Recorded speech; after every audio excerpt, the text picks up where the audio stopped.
Tissot, bonsoir. France Bonsoir. Terre d'Immigration, pourquoi 13 siècles d'histoire, des relations franco-orientales, on peut dire ça? C'est un sujet qui nous a, avec tous les auteurs, c'est un ouvrage de grande ampleur avec plusieurs auteurs, c'est de réfléchir effectivement à une présence sur le temps long. L'histoire des relations entre la France et le monde oriental, alors ça pose la question de qu'est-ce que c'est que le monde oriental, parce que ça renvoie à un imaginaire un peu complexe. Le monde oriental n'est pas simplement un monde musulman, c'est un monde élargi, bien sûr au Maghreb, à l'ensemble de la Méditerranée, mais également à des réalités qui nous amènent dans des mondes, par exemple chrétiens, on peut penser aux Arméniens par exemple, et qui montrent une sorte d'imaginaire de la société française qui dure depuis 13 siècles, c'est-à-dire des siècles d'affrontements. Quand on parle de présence, c'est à la fois des violences, des affrontements, des guerres, et en même temps, c'est aussi 13 siècles de liens, des liens qui sont parfois fructueux, culturels, économiques, géopolitiques. Donc c'est une histoire commune en fait. C'est une histoire de conflits, mais aussi de mélange, de croisement.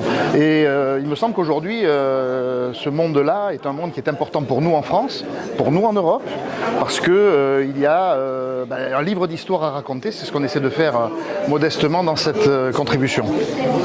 Il y a eu 36 auteurs, avec les préfaciers, les post-faciés que sont Leila Slimani et Benjamin Stora. On s'entoure de grands noms. De grands noms, n'est-ce pas? Et quel est le lien qu'on peut faire avec ces 13 siècles d'histoire, pardon, et la façon dont les Arabes, les musulmans, ceux qu'on appelait les Métèques, les Ottomans, les Bougnouls, etc., ça pose la question de l'intégration. Où en est l'intégration aujourd'hui? Est-ce que c'est un échec ou est-ce qu'il faut la renouveler pour faire que des jeunes qui sont nés ici, qui sont français, sont entre deux rives et sont perdus et sont nulle part chez eux. Et c'est ce qui pose problème un peu dans les quartiers aujourd'hui. Comment tu vois ça?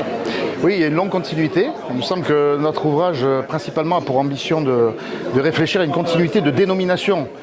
Il y a des dénominations qui ont évolué à travers le temps et qui ont développé l'idée selon laquelle finalement cette figure de l'arabe ou de l'arabo-musulman ou de l'arabo-oriental est une figure qui s'étire sur le temps long avec différentes nominations. Mamelouk à un moment donné, sarrasin, indigène, immigrés, beurre plus tard, jeunes de banlieue. Donc il y a tout un ensemble d'appellations qui nous ramènent à cette réalité qui quelque part a pour ambition de montrer qu'il y a du eux et du nous, mais ça c'est plutôt dans la fabrication. Et l'ambition qu'on essaie de montrer, c'est que dans cette fabrication du eux et du nous, il y a aussi un espace commun.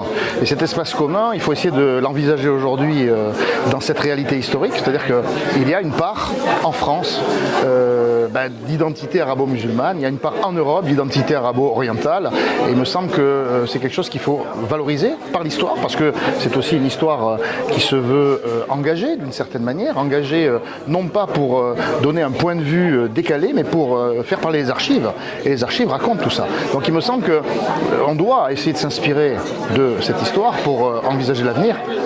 Et envisager justement, alors tu parles des jeunes de banlieue, l'idée c'est de s'approprier cette histoire qui est bien sûr conflictuelle, il ne faut pas nier la dimension conflictuelle, y compris aujourd'hui, notamment lorsqu'on a rédigé la dernière partie de l'ouvrage la plus difficile, c'est-à-dire de parler du temps présent, c'est-à-dire des 10 dernières années. On se rend compte que les 10 dernières années c'est au diapason de cette histoire, c'est-à-dire dans ces 10 dernières années il y a tellement de choses sur cette histoire, du très positif.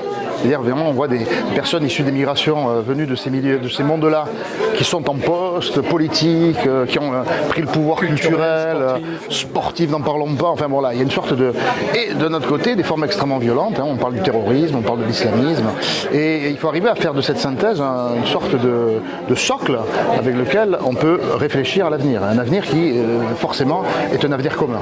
Commun et partagé. Merci. Et bonne présentation du bouquin, bonne soirée. Merci à vous.